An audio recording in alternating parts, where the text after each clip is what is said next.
Continuação nossa aula de número 3 do Pentateuco, aspectos relevantes na vida de Jacó. Jacó, filho de Isaac com Rebeca, né, os gêmeos de Esaú. E Jacó foi o grande, digamos assim, um dos grandes personagens do Antigo Testamento. O significado do sonho de Jacó, porque ele vai para a casa de Labão, onde ele casa com as filhas, e quando ele volta, Deus começa a se revelar para Jacó de uma maneira diferente. Lembrando, quando Jacó foi para a casa de Labão, que ele fugiu com medo de Esaú, ele não era cristão e nem conhecia Deus.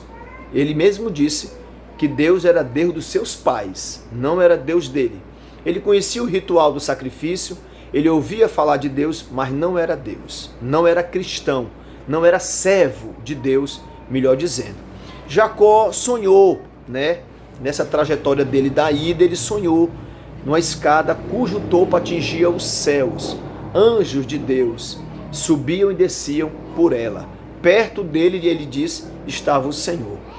Gênesis 28, versículo 12 e 15 diz: Eu sou o Senhor, Deus de Abraão, teu pai, Deus de Isaque.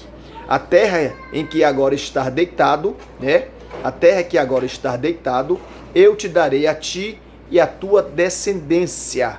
Em ti e na tua descendência serão abençoadas todas as famílias da terra. Eis que eu sou contigo e te guardarei por onde quer que fores e te fareis voltar a esta terra. Deus prometeu bênçãos a Jacó.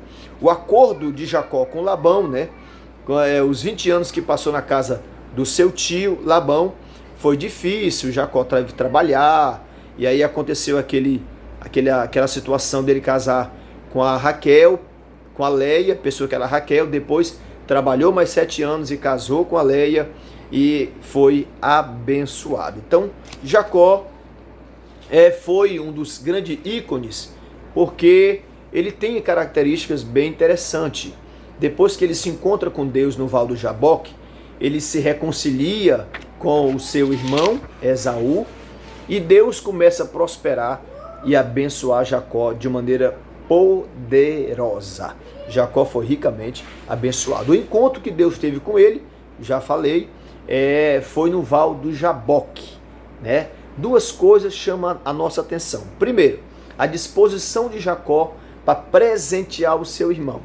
O arrependimento e a humildade de Jacó, com que Jacó se encontrou com seu irmão, demonstra que ele tinha consciência que ele tinha errado. Então houve um arrependimento sincero no coração de Jacó, para que ele pudesse se arrepender e pedir perdão ao seu irmão e fazer uma aliança. Depois, Esaú recebe Jacó com alegria, Esaú recebe Jacó com alegria, houve uma reconciliação, mostrando a mudança da vida de Jacó, que ele passa agora a ser Israel depois do Val do Jaboque, que Deus tem um encontro com ele, ele passa agora a ser Israel.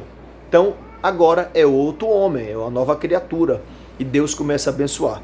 A volta de Jacó à terra prometida e sua descendência. Finalmente, Jacó atravessa o Jordão, entra em Canaã. Isaac, seu pai, ainda estava vivo, residindo em Hebrom. Rebeca, sua mãe, infelizmente já havia morrido. Jacó havia prometido que Deus que voltaria a Betel, Gênesis 28, 21, porém, foi somente até Siquém. Pagou um elevado preço, por não cumprir seu voto. Sua filha Diná foi violentada, e pela influência cananeia, seus filhos Simeão e Levi se converteram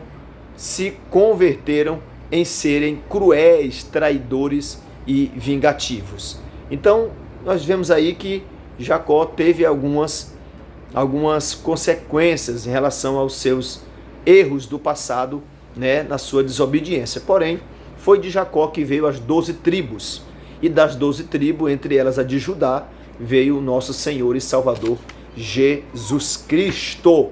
Então, Isaac morreu com 180 anos de vida, e Jacó, o seu filho, que foi um dos terceiro ícone, um dos grandes homens, filho de Isaac. Então nós temos aí algumas coisas interessantes sobre a vida de Jacó. Ele se converte, tem um encontro com Deus, perdoa o seu irmão, mostra a mudança e diferença e volta rico.